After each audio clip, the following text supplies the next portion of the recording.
once-in-a-generation tornado outbreak continues across Oklahoma. We've never seen tornadoes like this before.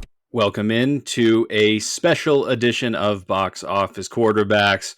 This time it's special. I say it's special every single time, but it is because not only is my friend Ahmed here, Damien, who me and him worked together way back when in a galaxy far, away, very far away, but we are reviewing Twisters today, and if he looks familiar, there's a scene in the middle of this movie where he is doing a severe weather forecast. So we have a guy who's actually in the movie. That's the cool thing here. But Damien, before we get to your cameo and everything, we usually start our show with initial reactions. Twisters is a kind of sequel to the 1996 classic.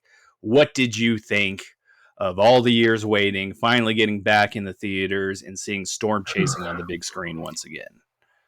Well, I just got to say, first off, thanks for letting me come on today. Big fan, first time, long time, 5'9", and a nice little trim 180, 185 around the holidays. It just depends.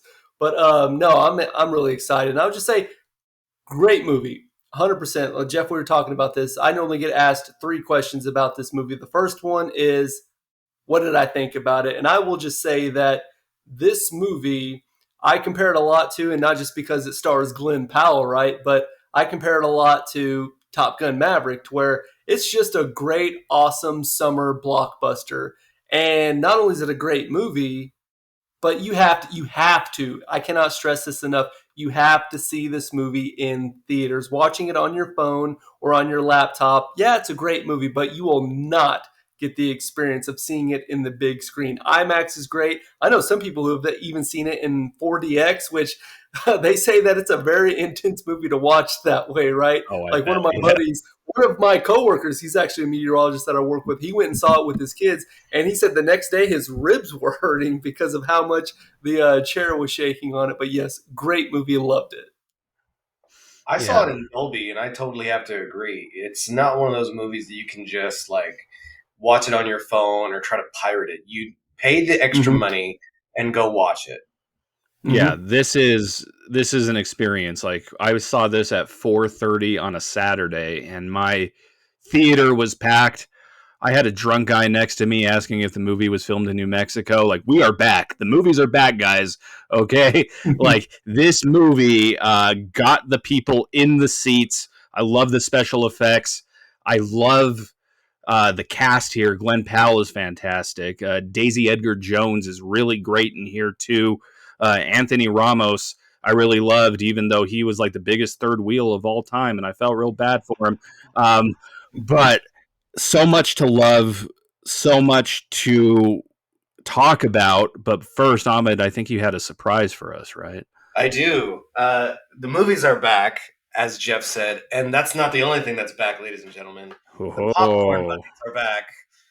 We're in there. And I know this isn't exciting as the one we're going to expect for Wolverine and Deadpool, but when I saw it, I was like, screw it. And if you've seen the movie, you understand the significance of buckets. So I figured, why not? Plus, it was $15. Yeah. Hell yeah. I think there's a missed opportunity there. They should have done the Dorothy little container as the bucket. That's what I think. Oh my God. What the AMC? What were you thinking? Come on. Yeah. Dorothy. That's a free idea. Next one's not free. But anyway, let's get to our next segment. We're going to talk about favorite scenes. My favorite scene comes very early in this movie because I think Twisters has one of the best opening scenes I've seen in a long time. It is heartbreaking. Not only, and obviously this is a spoiler review, we get an introduction to Daisy Edgar-Jones and to Anthony Ramos, but you get a crazy tragedy right off the bat where they are chasing this huge tornado and all her friends just get swept up into it. I love the special effects here. I love the acting by Daisy in particular. That is my favorite scene of the movie. Damien, I think I know what your favorite scene might be, but let me know about that scene and any other scenes that you liked here.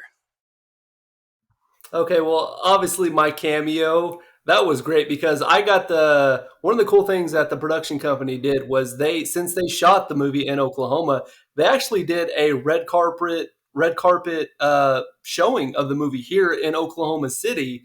And the director was there, the producers was there, Glen Powell was there, Daisy Edgar-Jones was there, Anthony Ramos was there. I got to meet all these guys. As a matter of fact, Anthony Ramos, he's from New York. He's from Brooklyn. He said that. And I went up to him like at the after party. I'm like, look, man, I've never been to New York, but I'm going later this year.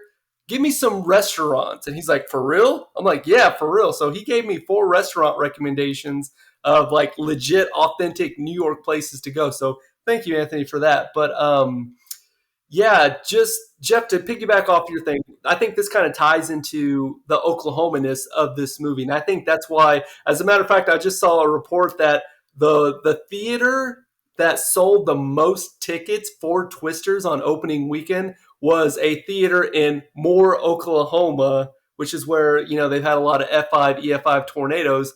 But so it's all about Oklahoma. And they stress that. You will notice that in the movie. This movie is way more Oklahoma than the original was. And that part that you're talking about, Jeff, as a matter of fact, that bridge that Daisy Edgar-Jones, that her character, Kate, takes shelter under during that first opening scene that you're talking about, that bridge, I know exactly where that bridge is. It's the bridge that connects Highway 3 and Highway 81 in Oklahoma, just south of this town called OKC, which has one of the most famous fried chicken places in the U.S.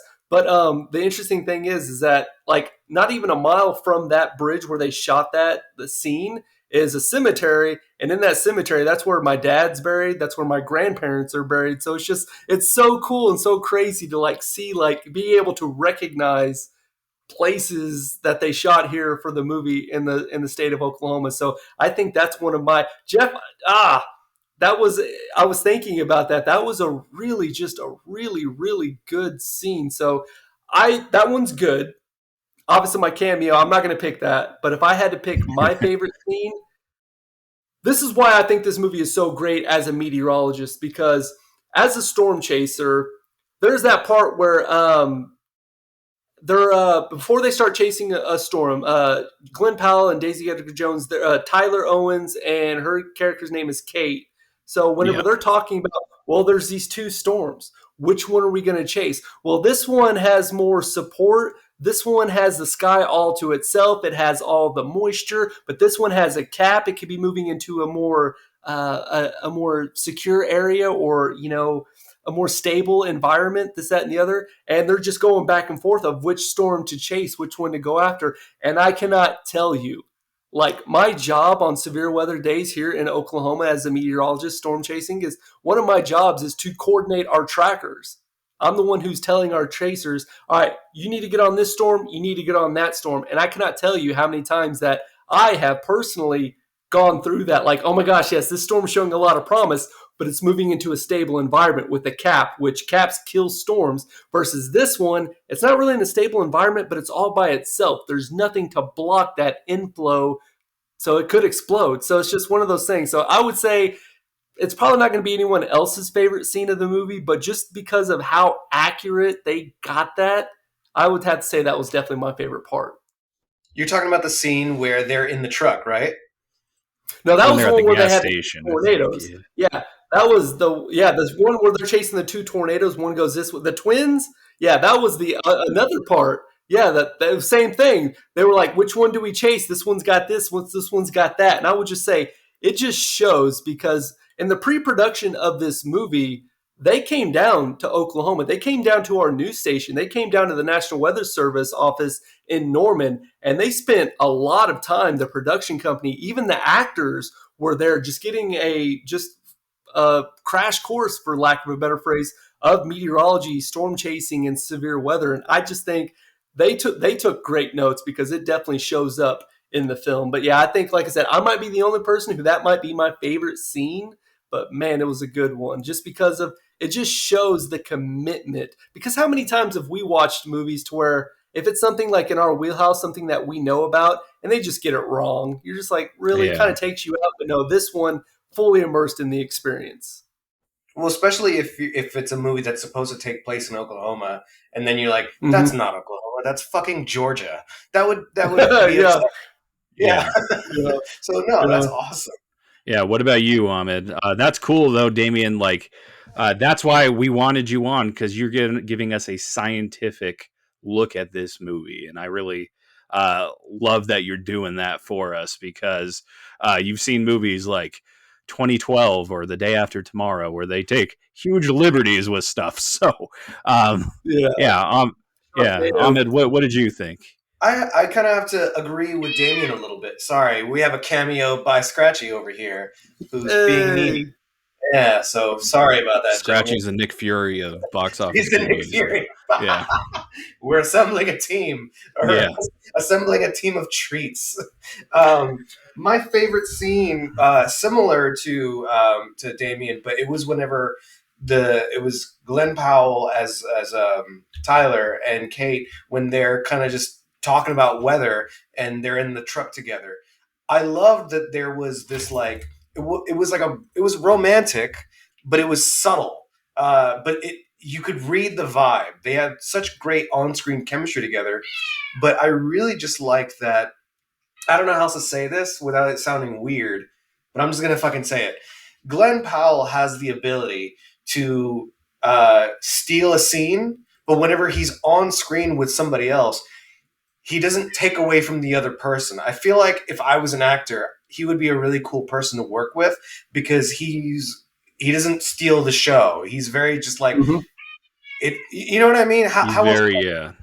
Very charismatic. Like he's also not the main character, but he's supposed to be the main character, because that's like all the promotion. But you're able to appreciate these other characters because he's got just enough screen time. Like, you don't get to see Glen Powell, even though he's the main character, until 15 minutes after the movie. But then whenever he does have his introduction, you're like, all right, this is worth it. That's a good point. Like, he is, I think we're in the summer of Glen Powell. Me and Ahmed did Hitman last month. This dude is... like now it's to the point where if a new Glen Powell movie comes out, I'm going to probably be in theaters. That's just kind of where we are. This is, obviously one part of the breakout, but that does get us to favorite characters, guys. I'll get mine out of the way really quick. I think Tyler is just so electric, and we, pun intended for a movie called Twisters and Storms and everything, but he is going to be my favorite character. I love Daisy Edgar-Jones as well. David Corenswet, who is the new Superman. I liked him too. He was a huge dick in this movie. So he's technically the bad guy. Yeah, he played the Carrie Elways role in this movie. So Damien, who stood out to you in this movie? I'm going to say, which I guess this is going to, which by the way, Glen Powell, great pick. I'll just say, whenever I went to that red carpet thing and Glen Powell walked in, oh my gosh, I have never seen so many women's heads just like so fast. And I will just say this, like, yeah, man, he is, much handsomer in person. He's that guy. He's got that. He's got it. He's that guy, which I will say, I've heard some people say that he's our generation or this generation's Matthew McConaughey. You know what I mean? Because he's just got that natural charisma and presence, right? And he's also from Texas. I mean, he even named his dog Brisket.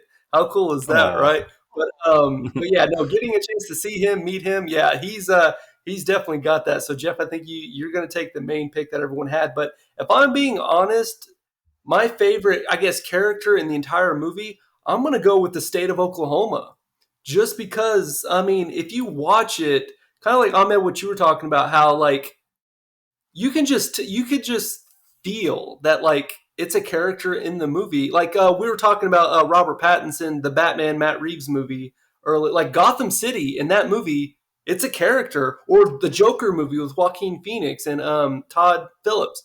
Gotham City in those movies, it's its own character, right?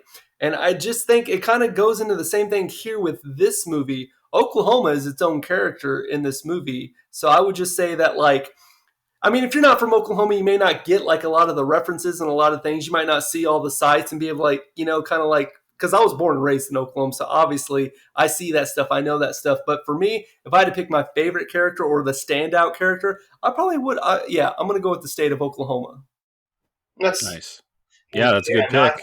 I feel like shit because I was going to say Glen Powell again. Hey, we're having to mix things up. Me and Ahmed agree a lot. Yeah. But yeah, it's cool that they did. Like the director I read really pushed to film in Oklahoma this time. Like, and that's something that you don't often see, where you see like the new Texas Chainsaw movie that came out on Netflix a few years ago. They shot that movie in the Netherlands or something. It's like, Or like what are we doing? Quebec. Yeah, up in Canada. Yeah. Vancouver is a big one too. That's not New Yeah, York City. yeah. But yeah, Which I will say, this movie, they did shoot some the New York City scenes. They shot that in downtown Oklahoma City. So like all those taxis you see, they had to bring those in and like spray paint, or not spray paint, but like that part in that movie, that's not New York City. That is downtown Oklahoma City that they kind of like retrofitted for the movie for that specific purpose. And I remember that because, obviously I'm a TV meteorologist, so I'm in TV news. That was a big, not breaking news story, but every single station did a story about how, hey, if you're going downtown for the next couple of days, it may look a little different because they had like posters up and everything. So it was pretty unique that they did that as well. Yeah. That's awesome. Yeah, that's pretty convincing, actually. I wouldn't even have known. I remember seeing the subway signs, but I just was like, something's off. And I only went to New York once. So, but yeah, they had the scaffolding up that they were walking underneath, and they don't have that here in Oklahoma, or at least Oklahoma City, unless they're like doing construction. But no, they really pulled it off. So they did a really good job of that. But no, the entire movie was shot in Oklahoma. Yeah, that's awesome. A lot of attention to detail in this movie, a lot of great special effects, performances, everything we talked about. It's time to get to our final scores, guys. Damien, you know how our scale works. You give it a Hall of Fame, an all-star, a starter. You could bench it. I don't think anybody's going to bench this movie, but the floor is yours. What would you give this movie on the box office QB scale? Oh man, I normally like to wait longer to like let it marinate more. Because the other thing I'll say, I've only seen this movie once, and I normally like to see movies a couple of times to really let it set in. So right now, I'm gonna go all-star, but kind of like a player like early in their career, like wow, this player's they got it. If they can stay healthy, they can Hall of Fame, right? So as of right now, I would say it's an all-star. But after a couple more watches, I'm not going to lie. This movie has a legitimate shot of being the first Hall of Fame movie I have seen in a theater since probably Top Gun Maverick, right? There've been a lot of great movies. Well, Batman, the Batman. Which one came out first, the Batman or Top Gun Maverick? I think they came out the same year. But regardless, like it's been that long since I have seen this kind of movie. So as of right now, I'm going to go all-star. But after a couple more watches, I'm not going to lie, it definitely has the potential to climb up to Hall of Fame 100% for me. Yeah, that's fair. What about you, Ahmed?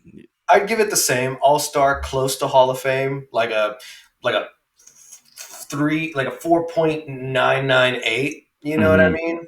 Because it's visually stunning, as we talked about.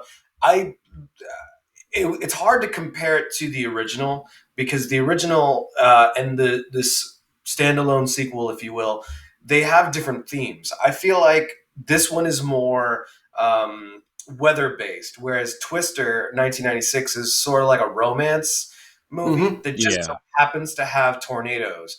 This one is really about science, and we texted a little, very briefly. You sent me something about Steven Spielberg, who was the executive producer of this movie, cut the kissing scene between Kate and Tyler Owen, and I thought that was really good. I love that they didn't have that because they didn't need it. Sure, call it cliche, but I think it, like, just the fact that they stayed focused on the movie, the science, the mission, the tornadoes, the EFs, and but of course they did develop a bond. They're both attractive people. Why wouldn't they? They're both single. Why not?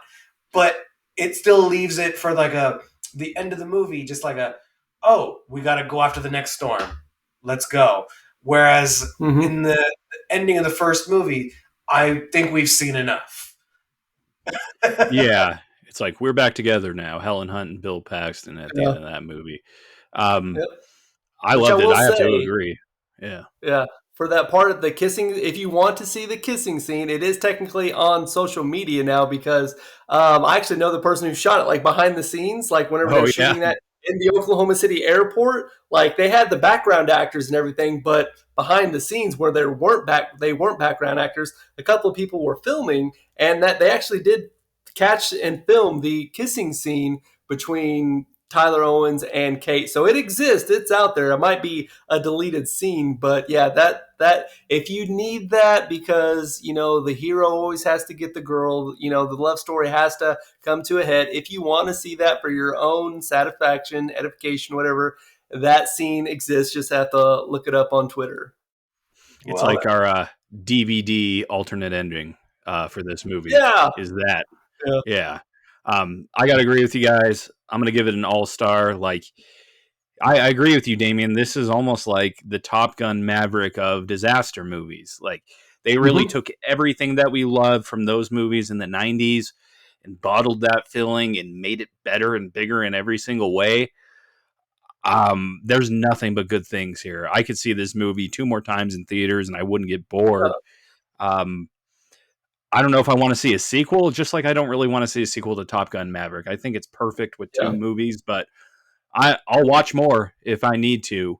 Can't wait to see more of the cast, though, for sure. This is one of those rare movies that the remake standalone sequel does deliver. And I think if they were to try, and it's very rare that a sequel or a remake does well. So I wouldn't say they should press their luck again. And I'll just say that, like, Hollywood, I don't know if they learned their lesson, but what Top Gun Maverick did and what this movie has done is what the viewers, what the audience wants. I mean, there have been so many remakes and reboots and legacy sequels that have come out, like especially in the last decade, and most of them have flopped. And the reason why is because what Twisters and what Top Gun Maverick, we keep comparing the two of them together, but the reason why they were so successful is because you had a competent filmmaker, right? You had a great charismatic cast, but the most important thing that causes a lot of these other legacy sequels, reboots, and remakes to just fall flat on their face and fail, there's just not a good story. So for all of us, for everyone in Hollywood thinking, oh, they just want to, let's reboot this, let's remake this. Okay, that's fine. You can do that. But you have to have a great story. It doesn't matter what actors you put into it. It doesn't matter which director you get. If you don't have a good story, an engaging story that for people to want to go out and watch it, it's gonna fail. But fortunately for us, this movie did not fail. It was a great story, a great cast, and a very talented, and I would say up-and-coming director. I mean, I want to see what else this guy can do going forward. So it's Lee Isaac Chung, right? I mean, I looked at his IMDb page, and you're looking at it, you're like, I don't see a disaster movie. I don't see an action movie on there. It was kind of like when Patty Jenkins made the jump to Wonder Woman. You're like, everyone's like, well, I mean, she doesn't really have a giant action movie on her resume, so how's she going to be able to deal with this? And Wonder Woman, Jeff, you know this about me. That's one of my favorite comic book movies of all time. It's definitely top 3, top 5.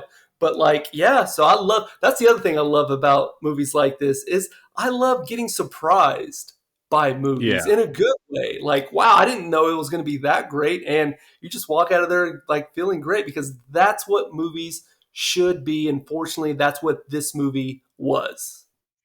Yeah, it is fantastic. It is worth your time. Anything else you guys want to add before we get out of here?